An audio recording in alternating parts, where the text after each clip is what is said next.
Salve, salve família. Eu sou o Igor, aqui do meu lado está o Monark.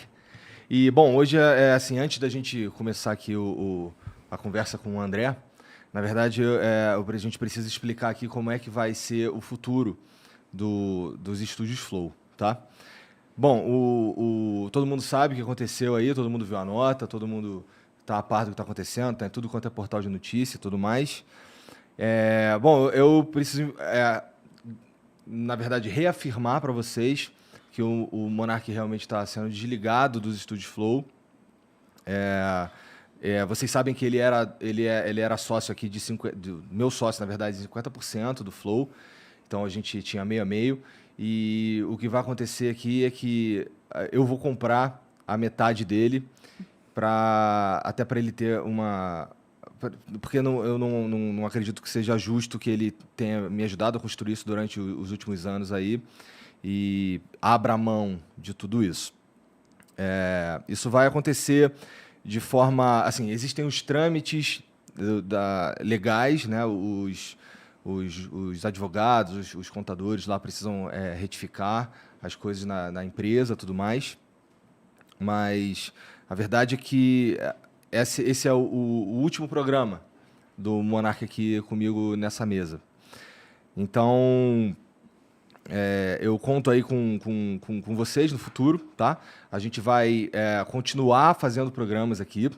Os programas aqui da casa vão continuar também, até porque essa é uma decisão que foi tomada em conjunto com o Monark, porque a gente precisa. Existem muitas outras coisas que existem diretamente mais de 80 pessoas dependem aqui do Flow, sem contar ação social, sem contar novos projetos, nada disso. Então, só de pessoas trabalhando para a gente aqui, a gente tem uma galera que a gente quer muito manter com os seus empregos. Então, essa decisão de não matar e continuar tem muito a ver com isso também. E foi uma coisa que a gente meio que decidiu, a gente percebeu o que se tornou tudo isso, a gente entendeu a gravidade do problema, a gente realmente se incomodou com o problema, tá? E decidimos aí desligar o Monark para que as pessoas que trabalham aqui não sofram com isso, os outros programas da casa também não sofram com isso. Então, vai continuar, tá bom? E como diz lá na nota, o Monark realmente não faz parte aqui, não vai mais fazer parte, não vai mais fazer um programa aqui nos estúdios Flow e não vai também fazer parte do quadro societário, tá bom? Tu quer adicionar alguma coisa, Monarcão? Não, é isso. A gente chegou na conclusão que era a melhor coisa, que o Flow ele precisa transcender o Monark, né? Ele precisa ser desassociado. E a gente acha que esse é o melhor caminho. Eu, claro, vou ter minhas paradas, eu vou continuar produzindo no meu canto ali. A gente vai ter um acordo aí Um ressarcimento, tudo mais. Ressarcimento e tal. Mas é isso, galera. Infelizmente, eu errei como a forma que eu comuniquei e muita gente entendeu como se eu estivesse defendendo algo que eu sou totalmente contra, novamente. Então, eu acho que é melhor eu assumir essa minha culpa e é isso que está acontecendo, né? Bom, e para falar também sobre esse assunto que gerou tudo isso que está acontecendo, a gente tem aqui o professor André Leist, que foi muito gente boa de vir trocar ideia com a gente também. Muito obrigado, cara, por vir aí trocar essa ideia com a gente. Obrigado a vocês. Queria estar falando com você em circunstâncias mais felizes. Eu também. Pois é. Mas, vamos lá. Esse teu livro aí sobre... Você trouxe um livro do Martin Gilbert. Eu trouxe um dos livros mais importantes da história do Holocausto. É uma história dos judeus da Europa, mas, assim, antes de mais nada, eu queria dizer que o nazismo não perseguiu só judeus. O Holocausto e a especificidade dele aconteceu com os judeus. câmaras de gás, 1,5 milhão de mortos de crianças e tudo mais.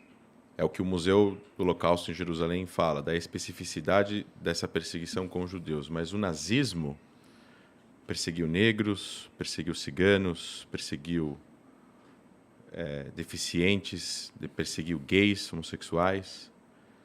E eu acho que, humildemente, eu me coloco aqui também representando essas populações, não só como judeu, porque eu acho que a gente não pode normalizar o mal. E o mundo não é uma utopia de palavras que vão ser apenas escutadas. O mundo é feito de palavras e ações e reações. E o mundo foi, até pouco tempo atrás, um lugar muito ruim para muitas pessoas.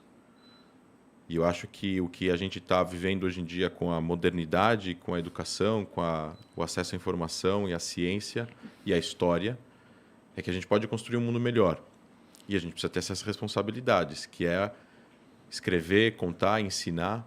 E por isso eu trouxe esse livro, é um calhamaço de mais de 1000 páginas. É um livro que conta a história do Holocausto. Ele é comentado por várias autoridades do assunto.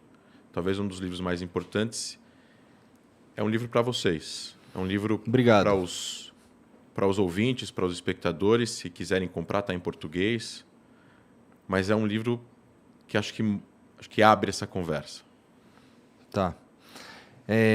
Cara, eu imagino que você tenha visto lá o trecho do que aconteceu e tudo mais. O que você tem para falar sobre aquilo? Eu vou, para falar sobre isso, fazer uma breve leitura de um comentário. Tá. Na verdade, de um comentário não. Na verdade, tem um texto que chama O Paradoxo da Intolerância, que ele aparece na obra A Sociedade Aberta e Seus Inimigos, do livro do Karl Popper.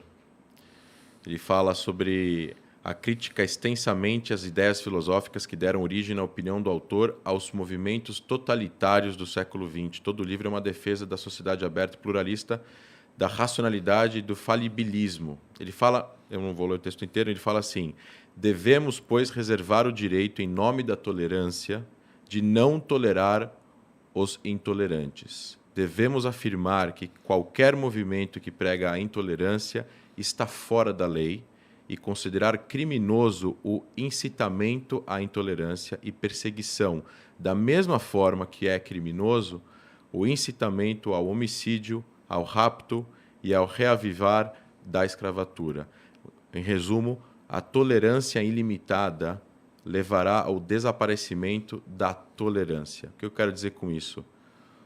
A República de Weimar, que foi o governo alemão antes da subida de Hitler no poder, ele acreditava nessa inclusão de várias ideias e, com isso, o Partido Nazista concorreu democraticamente às eleições na Alemanha e venceu.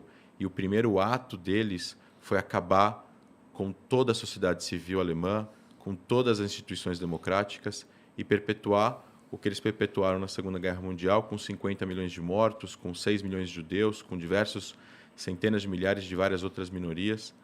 Essa abertura que eles deram em nome desse debate de ideias, o outro lado não entende esse debate de ideias. O outro lado não está interessado em debater ideias, o outro lado está interessado em tomar o poder com golpe e impor a sua vontade, que no caso do nazismo especificamente, é voltado a uma ideologia radical, extremista, genocida, baseada em raça. Não só em raça, mas na ideia de um ser humano geneticamente melhor que o outro. Já foi provado pela ciência que isso não existe.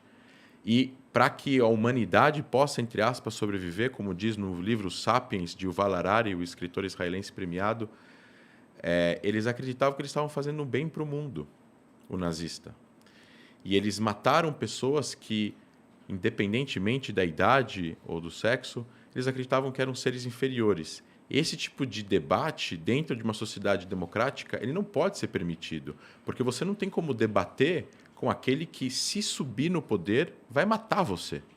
Isso está fora do campo democrático das ideias. É como você colocar um partido que é uma organização criminosa, como o PCC, ou você colocar, ou como a gente imaginar agora, grupos terroristas concorrendo a eleições nos países que eles estão se alojando no Oriente Médio. Isso é ruim para a sociedade, é ruim para a humanidade e ruim para o futuro do mundo. Obrigado por ter assistido mais esse corte do Talk Flow. E você que tá assistindo esse vídeo aqui no Talk Flow, Você pode se tornar membro do Flow. Membro do Flow, meu irmão. É Jesus que tá falando ali, ó. Pai, abençoe os membros do Flow. O que acontece quando você vira membro do Flow? Várias coisas. Primeiro, você fica 200% mais legal. As mulheres vão jogar-se aos seus pés.